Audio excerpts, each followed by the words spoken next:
আমরা জানি ইসলাম ধর্মে দুটি ভাগ রয়েছে, শিয়া ও সুন্নি।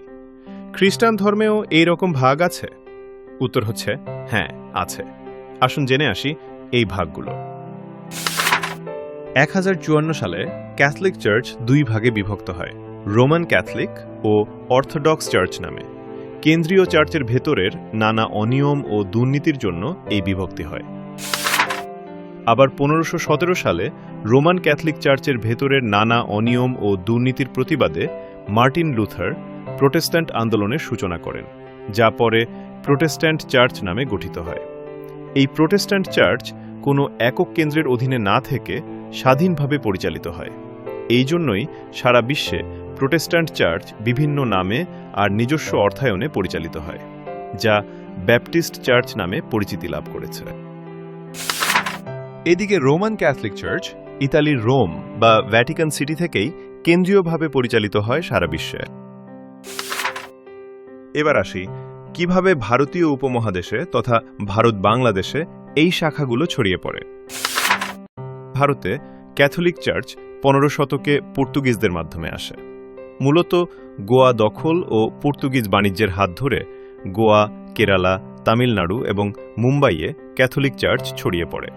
তবে এর আগেই ভারতে খ্রিস্ট সমাজ ছিল, কারণ 52 খ্রিস্টাব্দে যিশুর সরাসরি শিষ্য সেন্ট থমাস ভারতের কেরালায় এসে ধর্মপ্রচার করেছিলেন। আর ভারতে ব্যাপটিস্ট চার্চ আসে অষ্টাদশ শতকের শেষে ব্রিটিশ মিশনারি উইলিয়াম ক্যারির মাধ্যমে।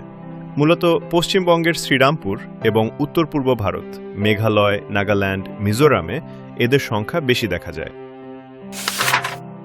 বাংলাদেশে ক্যাথলিক চার্চে পর্তুগিজরা চট্টগ্রাম ঘাঁটি করার সময় 1600 শতকের শেষে ক্যাথলিক ধর্ম প্রচার শুরু করে। ঢাকার নাগরী এলাকার গির্জাগুলো এর প্রাচীন উদাহরণ, যা এখন সারা বাংলাদেশ ছড়িয়ে গেছে।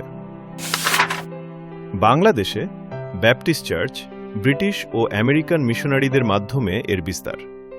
বিশেষ করে 1867 সালের পর থেকে গারো পাহাড় ও উত্তরবঙ্গ এলাকায় আমেরিকান ব্যাপটিস্টরা বড় ভূমিকা রাখে। এছাড়া খ্রিস্টানদের আরেকটা শাখা আছে যা নিয়ে তেমন আলোচনা হয় না, তা হল ওরিয়েন্টাল অর্থোডক্স, যা Armenian church, Coptic church, Ethiopian church নামে পরিচিত। তারা বিশ্বাস ও আদর্শগত কারণে ভাগ হয় 451 সালে কাউন্সিল অফ ক্যালসিডনের মাধ্যমে। বর্তমানে ভারতে কলকাতায় ও বাংলাদেশের ঢাকায় এদের সংখ্যা হাতে গোনা থাকলেও তাদের গির্জাগুলো ইতিহাসের সাক্ষী হয়ে আছে। ব্রিটিশরা এই উপমহাদেশ শাসন করলেও সংখ্যাগরিষ্ঠ কোনো জনগোষ্ঠীকে ধর্মান্তর করতে পারেনি।